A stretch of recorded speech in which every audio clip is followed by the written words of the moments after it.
Hi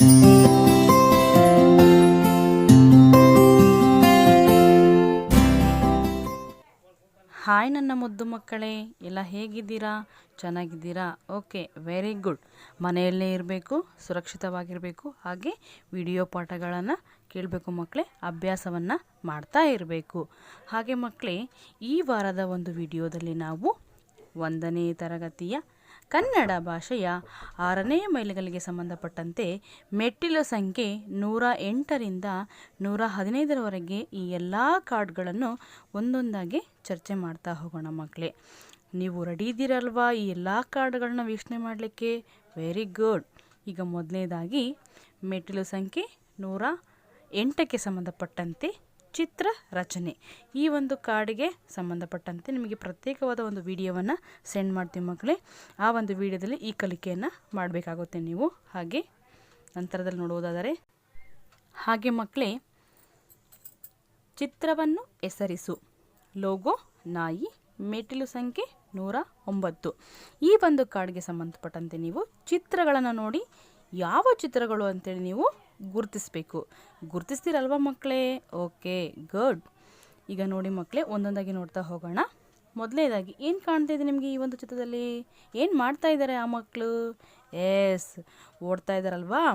ಈ ಒಂದು ಚಿತ್ರದ ಹೆಸರು ಓಟ. ಹಾಗೆ ಮಕ್ಕಳೇ, ಎರಡನೇದಾಗಿ ಏನಿದು ಚಿತ್ರ ಹೇಳಿ ನೋಡೋಣ? ಪಿ ಅಂತಿರಲ್ವಾ ನೀವೆಲ್ಲ ಪಿ ಓದ್ತಿರಲ್ವಾ? ಓಕೆ, ಈ ಒಂದು ಚಿತ್ರದ ಹೆಸರು ಮಕ್ಕಳೇ ಓಲಗ. ಓಕೆನಾ? ಜಾಣ ಮಕ್ಕಳು.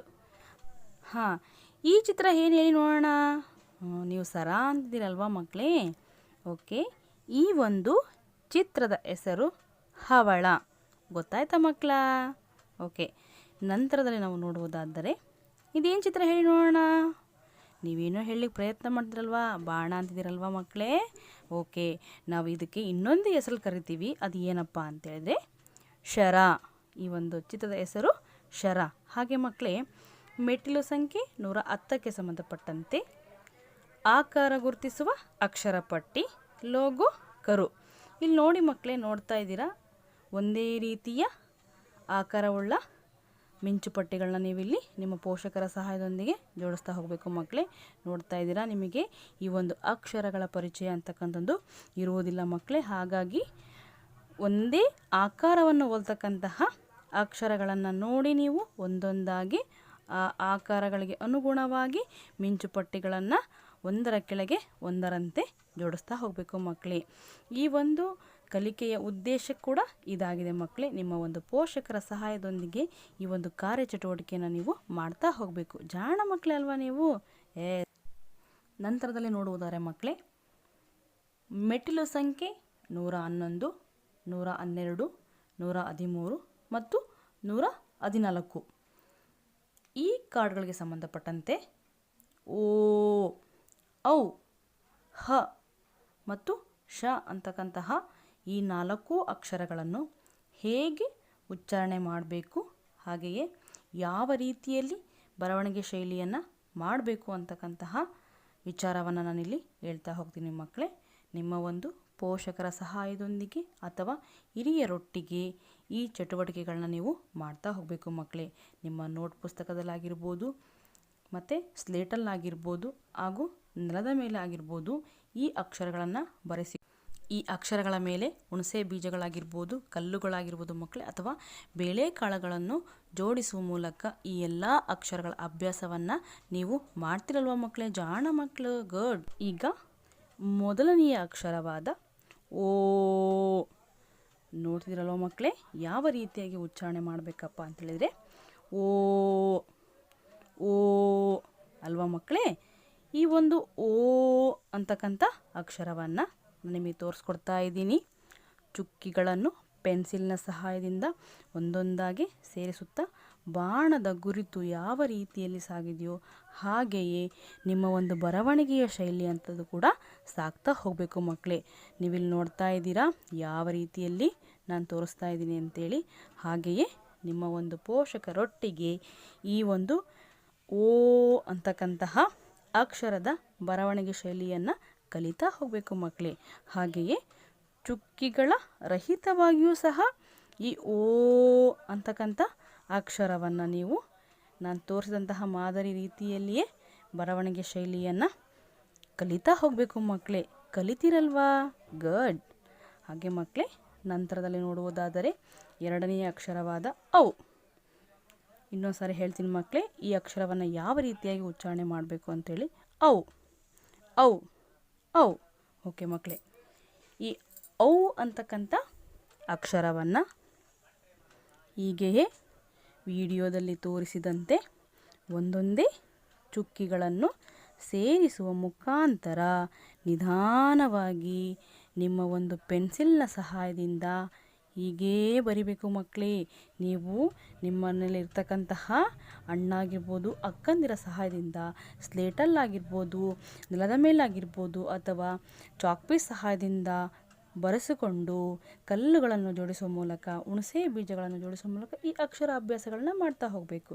ಹಾಗೆಯೇ ಚುಕ್ಕಿಗಳ ರಹಿತವಾಗಿಯೂ ಸಹ ಈ ಔ ಅಂತಕ್ಕಂಥ ಅಕ್ಷರವನ್ನು ಈ ರೀತಿಯಲ್ಲಿಯೇ ನೀವು ಬರೆಯೋದನ್ನು ಕಲಿಬೇಕು ಮಕ್ಕಳೇ. ಕಲಿತೀರಲ್ವಾ? ಗುಡ್. ಹಾಗೇ ಬರಿಬೇಕು. ನಂತರದಲ್ಲಿ ನೋಡುವುದಾದರೆ ಮಕ್ಕಳೇ, ಮೂರನೆಯ ಅಕ್ಷರವಾದ ಹ. ಈ ಅಕ್ಷರವನ್ನು ಯಾವ ರೀತಿಯಾಗಿ ಉಚ್ಚಾರಣೆ ಮಾಡಬೇಕು ಅಂತ ಹೇಳಿದರೆ ಹ ಹ ಹ. ಹೀಗೆ ಮಕ್ಕಳೇ ಈ ಒಂದು ಅಕ್ಷರದ ಉಚ್ಚಾರಣೆ ಅಂತಕ್ಕಂಥದ್ದನ್ನ ನೀವು ಕಲಿಯಬೇಕಾಗುತ್ತದೆ. ಈ ಒಂದು ಅಕ್ಷರವನ್ನು ಸಹ ಚುಕ್ಕೆಗಳನ್ನು ಸೇರಿಸುವ ಮೂಲಕ ನಿಮ್ಮ ಪೆನ್ಸಿಲ್ನ ಸಹಾಯದೊಂದಿಗೆ ಅಥವಾ ಸೀಮೆ ಸುಣ್ಣದ ಸಹಾಯದೊಂದಿಗೆ ಅಭ್ಯಾಸ ಪುಸ್ತಕ ಆಗಿರ್ಬೋದು, ಸ್ಲೇಟಲ್ ಆಗಿರ್ಬೋದು ಬರಿತಾ ಹೋಗಬೇಕು ಮಕ್ಕಳೇ. ಚುಕ್ಕೆಗಳ ರಹಿತವಾಗಿಯೂ ಸಹ ಈ ಒಂದು ಹ ಅಂತಕ್ಕಂಥ ಅಕ್ಷರವನ್ನು ಯಾವ ರೀತಿಯಲ್ಲಿ ಬರೆಯಬೇಕು ಅಂತಕ್ಕಂಥ ವಿಧಾನವನ್ನು ನಾನು ನಿಮಗೆ ಇಲ್ಲಿ ತೋರಿಸ್ತಾ ಇದ್ದೀನಿ ಮಕ್ಕಳೇ. ಹೀಗೆಯೇ ನೀವು ಕೂಡ ನಿಮ್ಮ ಪೋಷಕರ ಸಹಾಯದೊಂದಿಗೆ ಸ್ಲೇಟಲ್ಲಾಗಿರ್ಬೋದು ಅಥವಾ ನಿಮ್ಮ ಒಂದು ನೋಟ್ ಪುಸ್ತಕದಲ್ಲಾಗಿರ್ಬೋದು ಹೀಗೆಯೇ ಬರಿತಾ ಹೋಗಬೇಕು ಮಕ್ಕಳೇ. ಜಾಣ ಮಕ್ಕಳಲ್ವಾ? ಓಕೆ.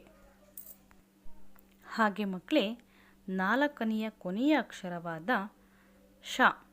ಈ ಒಂದು ಅಕ್ಷರದ ಉಚ್ಚಾರಣೆ ಮಕ್ಕಳೇ ಶ ಶ ಶ. ಹೀಗೆ ನೀವು ಕೂಡ ಕಲಿಬೇಕು ಮಕ್ಕಳೇ. ಈ ಶ ಅಂತಕ್ಕಂಥ ಅಕ್ಷರವನ್ನು ಸಹ ಪೆನ್ಸಿಲ್ನ ಸಹಾಯದೊಂದಿಗೆ ಒಂದೊಂದೇ ಚುಕ್ಕಿಗಳನ್ನು ಸೇರಿಸುವ ಮೂಲಕ ನಾನು ತೋರಿಸ್ಕೊಡ್ತಾ ಇದ್ದೀನಿ ನೋಡಿ ಮಕ್ಕಳೇ. ಹಾಗೆಯೇ ನೀವು ಸಹ ನಿಮ್ಮ ಪೋಷಕರ ಸಹಾಯದೊಂದಿಗೆ ನಿಧಾನವಾಗಿ ಬರಿತಾ ಹೋಗಬೇಕು ಮಕ್ಕಳೇ. ಬಾಣದ ಗುರುತು ಯಾವ ರೀತಿಯಲ್ಲಿ ಸಾಗಿದೆಯೋ ಹಾಗೆಯೇ ನಿಮ್ಮ ಪೆನ್ಸಿಲ್ ಅಂತ ಕೂಡ ಸಾಗ್ತಾ ಹೋಗಬೇಕು ಮಕ್ಕಳೇ. ಅದೇ ರೀತಿ ಚುಕ್ಕಿಗಳ ರಹಿತವಾಗಿಯೂ ಸಹ ಈ ಶ ಅಂತಕ್ಕಂಥ ಅಕ್ಷರವನ್ನು ಯಾವ ರೀತಿಯಾಗಿ ಬರೆಯಬೇಕು ಅಂತಕ್ಕಂಥದ್ದನ್ನ ನಾನು ನಿಮಗೆ ತೋರಿಸ್ಕೊಡ್ತಾ ಇದ್ದೀನಿ. ಈ ವಿಡಿಯೋದಲ್ಲಿ ನೋಡ್ತಾ ಇದ್ದೀರಾ ಮಕ್ಕಳೇ. ನೀವು ಸಹ ಇದೇ ರೀತಿಯಲ್ಲಿ ಕಲಿತಾ ಹೋಗ್ಬೇಕು ಮಕ್ಕಳೇ. ಈ ವಾರದ ಕಾರ್ಯಯೋಜನೆ ಏನಪ್ಪ ಅಂತೇಳಿದರೆ, ಮೆಟ್ಟಿಲು ಸಂಖ್ಯೆ 115ಕ್ಕೆ ಸಂಬಂಧಪಟ್ಟಂತೆ ಜೋಡಿ ಪೆನ್ಸಿಲ್ ಲೋಗೋದ ಅಡಿಯಲ್ಲಿ ಅಕ್ಷರಗಳನ್ನು ನೋಡಿ ಬರೆ. ನೀವೀಗಾಗಲೇ ಕಲಿತುಕೊಂಡಿರ್ತಕ್ಕಂತಹ ಓ, ಔ, ಹ ಮತ್ತು ಶ ಅಂತಕ್ಕಂಥ ಈ 4 ಅಕ್ಷರಗಳನ್ನು ನಿಮ್ಮ ಒಂದು ಪೋಷಕರ ಸಹಾಯದೊಂದಿಗೆ ಪೆನ್ಸಿಲನ್ನು ಬಳಸಿ 2 ಗೆರೆಗಳ ಮಧ್ಯದಲ್ಲಿ ಒಂದೊಂದೇ ಚುಕ್ಕಿಗಳನ್ನು ಸೇರಿಸುತ್ತಾ ಈ ಎಲ್ಲ ಅಕ್ಷರಗಳನ್ನು ಬರೀಬೇಕು ಮಕ್ಕಳೇ. ಇದೇ ಮಾದರಿಯ ಅಭ್ಯಾಸದ ಹಾಳೆ ನಿಮ್ಮ ಒಂದು 1ನೇ ತರಗತಿಯ ಕನ್ನಡ ಅಭ್ಯಾಸ ಪುಸ್ತಕದಲ್ಲಿದೆ ಮಕ್ಕಳೇ. 2 ಗೆರೆಗಳ ಮಧ್ಯದಲ್ಲಿ ಈ ಅಕ್ಷರಗಳನ್ನು ಬರಿತಾ ಹೋಗಬೇಕು. ಹಾಗೆಯೇ ಮಕ್ಕಳೇ, ಮಾದರಿಯನ್ನು ನೋಡಿ ಈ 4 ಅಕ್ಷರಗಳನ್ನು ಪದೇ ಪದೇ ಬಾಯಿಯಿಂದ ಹೇಳಿಕೊಳ್ಳುತ್ತಾ ನಕಲನ್ನು ಮಾಡ್ತಾ ಹೋಗಬೇಕು ಮಕ್ಕಳೇ. ಕೊನೆಯಲ್ಲಿ ನಿಮ್ಮ ಸುಗಮಕಾರರ ಸಹಿಯನ್ನು ಪಡೆಯತಕ್ಕದ್ದು ಮಕ್ಕಳೇ. ಮುಂದಿನ ವಿಡಿಯೋದಲ್ಲಿ ಮತ್ತೆ ಭೇಟಿಯಾಗೋಣ. ಧನ್ಯವಾದಗಳು ಮಕ್ಕಳೇ.